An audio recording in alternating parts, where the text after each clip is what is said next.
I'm walking around with you. I don't want to call you a celebrity, but recognizable. And everywhere we go, I'm paying for all the stuff. That's how it works. The more known you are, the more stuff you get. For free? And yes. I'd argue that Flip may be more famous. Flip isn't even more famous than me in Queens. His name is Queens Flip. He's not more famous than me at his family reunion. You know what I'm saying? I love Flip, but it's not true. I need the money, but I don't just need the money. I need some more respect. Okay. I'm getting cut off a lot on the show. I noticed that. Do you feel like it's just across the board? I mean, there's always crosstalk with so many microphones. I noticed Ish cuts you off all the time. Yes. Why? I think he's just passionate. He's passionate about his point, but I don't think he realizes he did it. Remember last week when he said that they would doctor the footage to make it look like he cut me off? Yeah. We need something in this contract. In your contract or his? Both. I can accommodate that. And I do feel like... You right there, champ? Eat too fast, princess? The boil is boiling each other. Think of it like this. I already know you. Let's keep this rolling.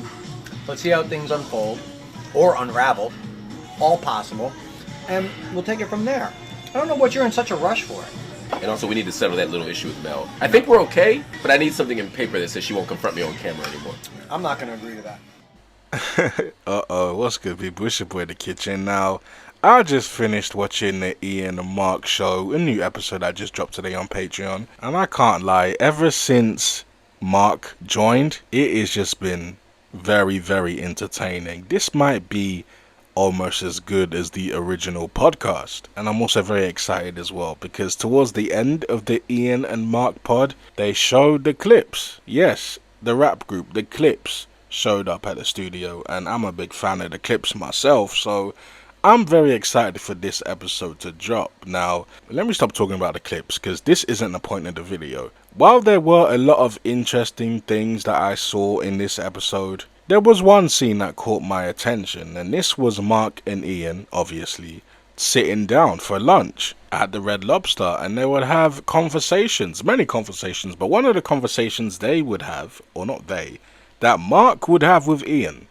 is the lack of respect that Mark has been given by his co-hosts, that being Melyssa, Parks. Is Parks the co-host? Technically.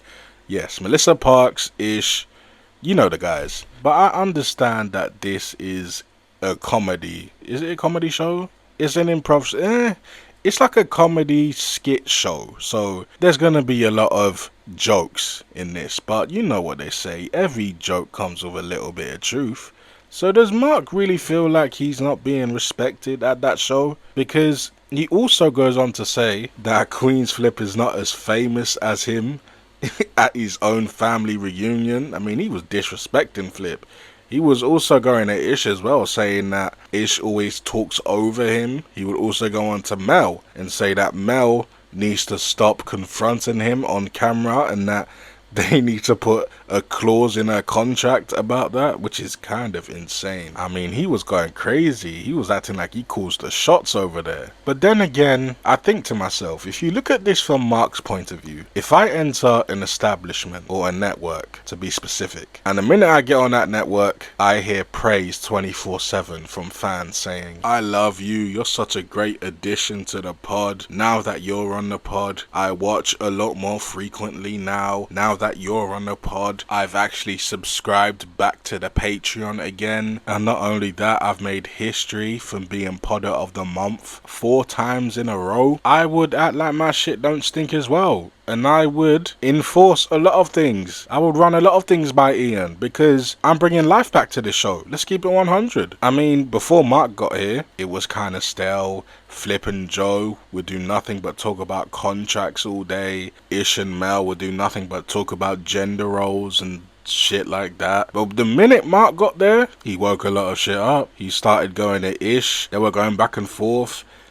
He in fact made Ish go viral due to like flat earth theory. Not only that, he would also be behind the scenes with Ian shooting the shit, having personality, making people laugh, asking questions, going around to different cast members. But before that, the behind the scenes show was kind of trash. I'm not gonna lie, it was just Ian walking around, talking to himself, Anytime the camera would go on any of the co-hosts, they would walk away. They would say, stop playing, get that camera out my face. But now that Mark is there, a lot of the co-hosts feel comfortable being in front of the camera now. They even changed the name of the show to the Ian and Mark Show. And ever since then, there has been zero complaints. I mean, he even turned, well, I wouldn't say turned.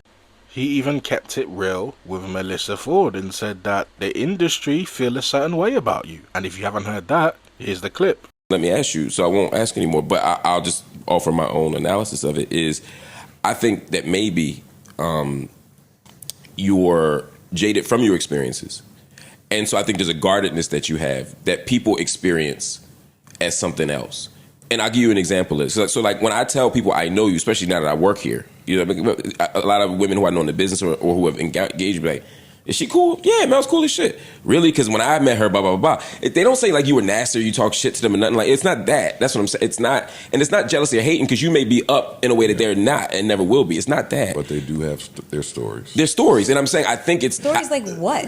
Just what I think people experience a coldness sometimes from you that I think, just hear me out, that I think is not you being a bad. I don't think it's. I think you've been burned before, and I think you've had people who have mistreated you and done things like that. And so I think you're guarded. I think you're, and I don't think that's a bad thing. And I think people misunderstand that. So how am I any different from any other interaction that people have had with other people? That, like, how many stories do we hear where somebody's like, "Oh, I was such a fan or an admirer of this person," and they didn't get the reaction that they hoped to get on that particular day? Yeah, I'm not saying it's fair, but it isn't fair because when people come up to me, like, I am extremely fucking affable and friendly and all that shit. Mm-hmm. If you catch me on a day where some shit happened, or I'm just not okay, then I'm sorry you did not get the version of me that you hoped you were going to get. But I don't. Sometimes people project that onto you, though. I don't owe that to anybody.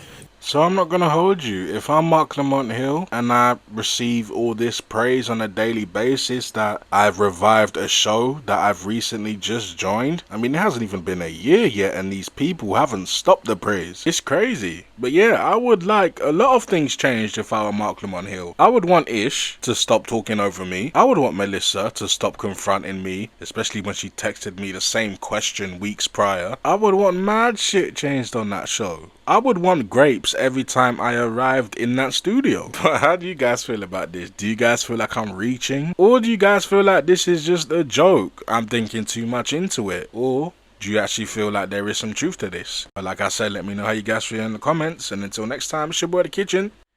Deuces.